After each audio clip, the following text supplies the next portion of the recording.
When the messenger returned, Lucetta gave instructions that if a gentleman called, he was to be admitted at once. Then she sat down to wait. In her heart, she no longer wanted to see him. His delays had wearied her, but it was necessary.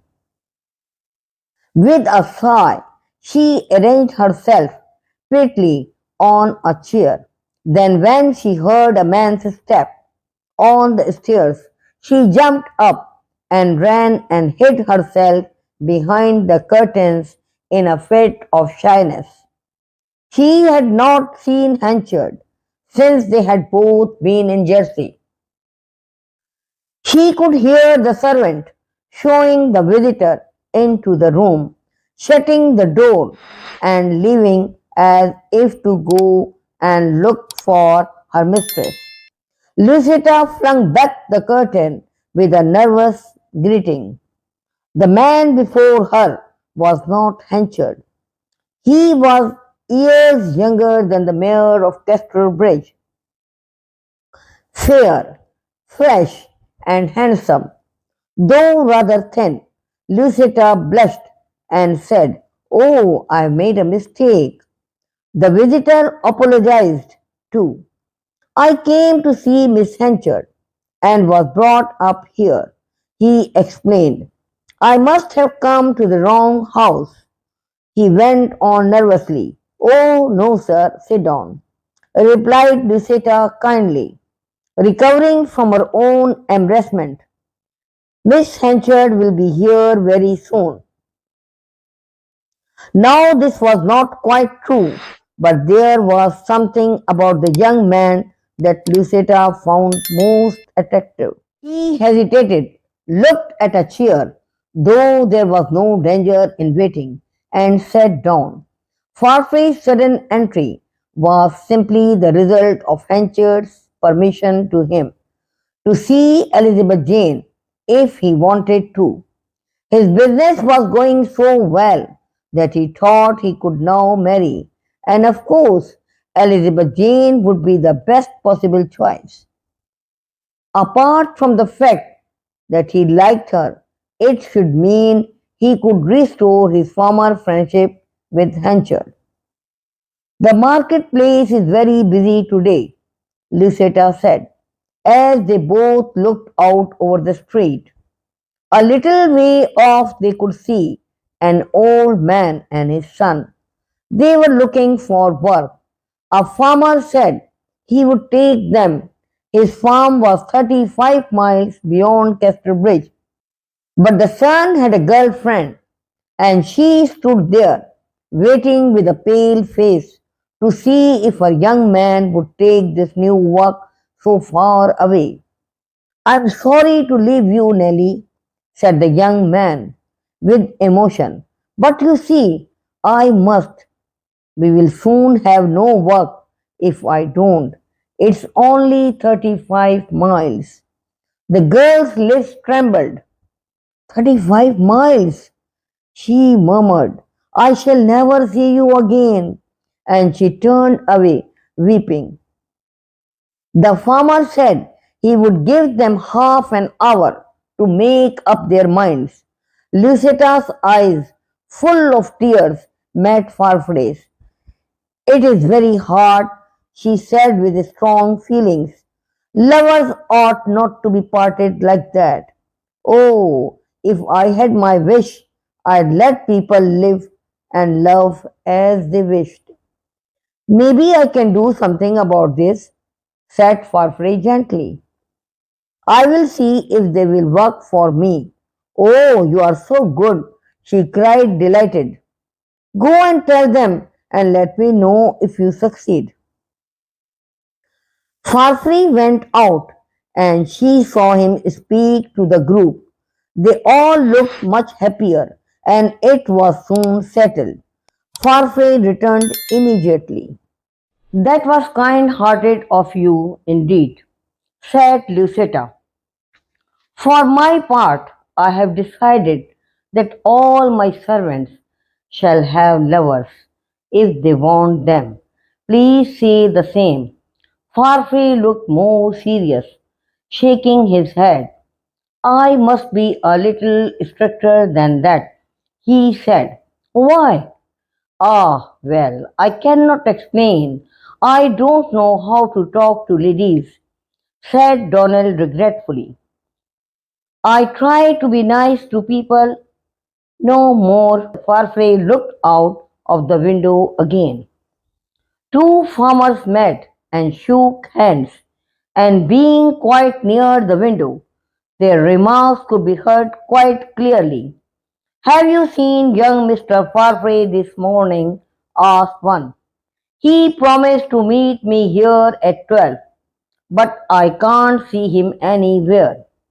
I had quite forgotten the appointment, murmured Farfrey. Now you must go, she said. Must you not? Yes, he replied, but he still remained. You had better go, she urged. You will lose a customer. He looked anxiously at the farmer, who was looking for him, and at last he said, I would like to stay, but I fear I must go. Business shouldn't be neglected, should it? Not for a single minute. It's true. I'll come another time, if I may, ma'am. Certainly, she said. What has happened to us today is very curious. Something to think over when we are alone, perhaps. Oh, I don't know that. Well, whatever it has been, it is now over, and the market calls you to be gone. Yes, yes, market. Business. I wish there was no business in the world. Lucetta laughed a little shyly, for there was an odd emotion in her now. How you change, she said. You should not change like this. I have never wished such things before, said the Scotsman, looking a little ashamed at his weakness. It's only since coming here and seeing you. Maybe I'll get into my market mind when I have been out a few minutes, he murmured. But I don't know. As he went, she said eagerly, you may hear them speak of me in Casterbridge as time goes on because of incidents in my life. Don't believe all that you hear. I swear I will not, he exclaimed. Farfrae was shown out. He had completely forgotten that he had called to see Elizabeth Jane. Lucetta at the window watched him making his way through the crowd below until he disappeared out of her view. 3 minutes later, when she had left the window, a strong knocking sound through the house and the maid came up. The mayor, she said, and he is afraid he hasn't much time to spare. He says, oh, then tell him that as I have a headache, I won't waste his time today. The message was taken down and she heard the door close. Lucetta was feeling much happier, and when Elizabeth Jane came back, she greeted her sweetly. I'm so glad you are living with me. You'll stay a long time, won't you? Poor Elizabeth Jane. First, Lucetta had hoped she would draw Michael Henchard to her house. She had been more than a little annoyed when she learned that they were not so friendly and that this might upset her plans for meeting Henchard again. Now, Lucetta was quite pleased Henchard would not be coming. She had met someone else far more to her liking. Poor Elizabeth Jane. Indeed, she could not know what had happened to change Lucetta's mood back to friendliness. She did not know that Donald Farfrae had come to see her and had as easily forgotten her. She was only glad to hear Lucetta's words about staying with her for a long time. So things went on until one day The rumbling noise of heavy wheels brought the two women to the window. Immediately opposite, a large, strange vehicle had come to a stand still. It was a new kind of farming machine called a horse drill. Its arrival created a great deal of interest in the marketplace. The farmers crowded round, and women and children talked excitedly about it. It has something to do with corn, said Elizabeth Jane. I wonder who thought of introducing it here. Donald Farfrae came along at that moment, looked at the machine, walked round it, and handled it as if he knew quite a lot about it. Let us go down and look at the instrument, or whatever it is, said Lucetta, jumping up suddenly. She did not notice her companion's slight hesitation. Once outside, they examined everything with great curiosity until somebody said, Good morning, Elizabeth Jane. She looked up, and there was Henchard. His greeting had been rather loud and sudden, and Elizabeth Jane was embarrassed and startled. She said, This is the lady I am living with, father, Miss Templeman. Hanchard put his hand to head, which he brought down with a great wave to his knees. Miss Templeman bowed. I am happy to meet you. Mr. Hanchard, she said, this is a curious machine. Yes, Hanchard replied, and he began to explain it, and still more strongly to make fun of it. Who brought it here? Asked Lucetta. Oh, don't ask me, ma'am, said Henchard. The thing why it's impossible it will work. It was brought here by one of our machine-minded citizens on the advice of a silly fellow who believes.